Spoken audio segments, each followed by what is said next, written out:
In this chapter, Weston focuses on the process of writing the argumentative essay itself.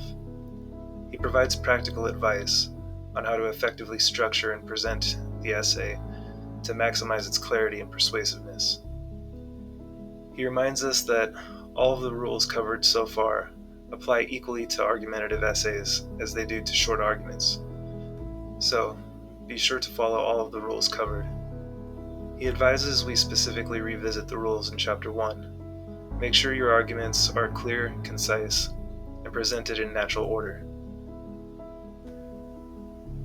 Weston emphasizes the importance of following the outline we developed during the last lecture. He advises us to use the outline as a roadmap to guide the organization and flow of our writing. By following the outline, we can ensure our essays are well structured and coherent, with each section logically leading to the next. Another technique that professors have told me about that can be used as an addition to this or an alternative is called the shitty first draft approach. Some professors refer to it as word vomiting on a page. Just get something down on paper and adjust from there during your editing process. Verify your logic and ensure a natural flow and progression in your ideas. And don't forget to check spelling and grammar. Weston recommends keeping the introduction of an argumentative essay concise and to the point. He explains that the purpose of the introduction is to provide an overview of the topic and thesis statement, rather than delving into detailed arguments. By keeping the introduction brief, we can quickly communicate the point of the paper and set the stage for the rest of the essay.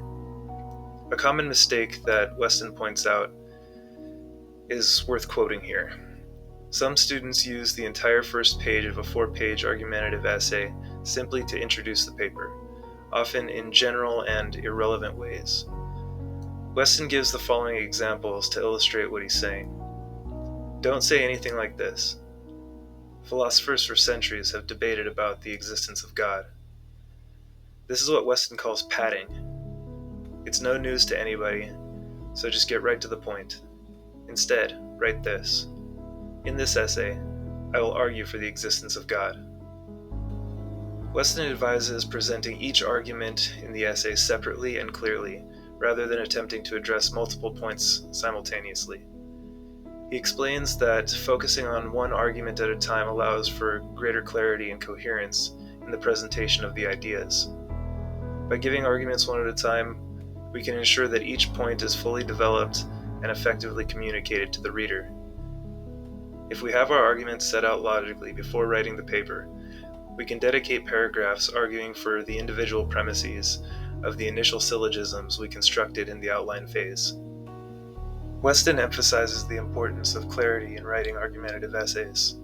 He advises us to carefully clarify and explain our ideas, definitions, and reasoning to ensure that readers fully understand our arguments.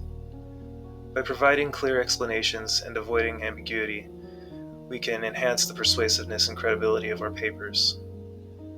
Weston's call for over-clarification is warranted. Oftentimes, because our ideas seem clear to us, we don't explain exactly how our premises relate to each other and support our conclusions. But regardless of how clear the connections seem to us, we need to make sure we adequately clarify them for our readers. We want our arguments to be understood on the first read if possible. Have Microsoft Word read it back to you, have a friend read it, or have a friend read it to you. This makes a huge difference, and it's a step that shouldn't be left out. Besides basic and social editing practices like these, using your school's Writing Center or English Center for general feedback is also a great practice for improving your writing. Weston recommends supporting objections raised in the essay with reasoned arguments and evidence. This goes into what we discussed before about overcoming the strongest versions of objections to our views. He explains that addressing objections in this manner demonstrates a willingness to engage with opposing viewpoints and strengthens our overall argument.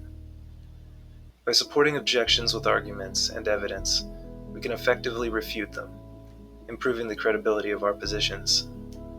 Weston cautions us in making claims in our argumentative essays that aren't adequately supported by evidence or reasoning.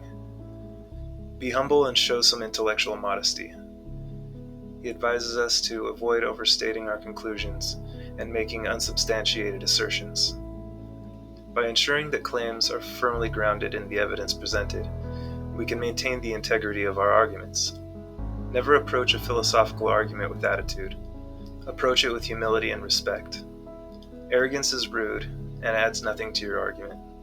Never be insulting. Not only is there no point, we're better than that.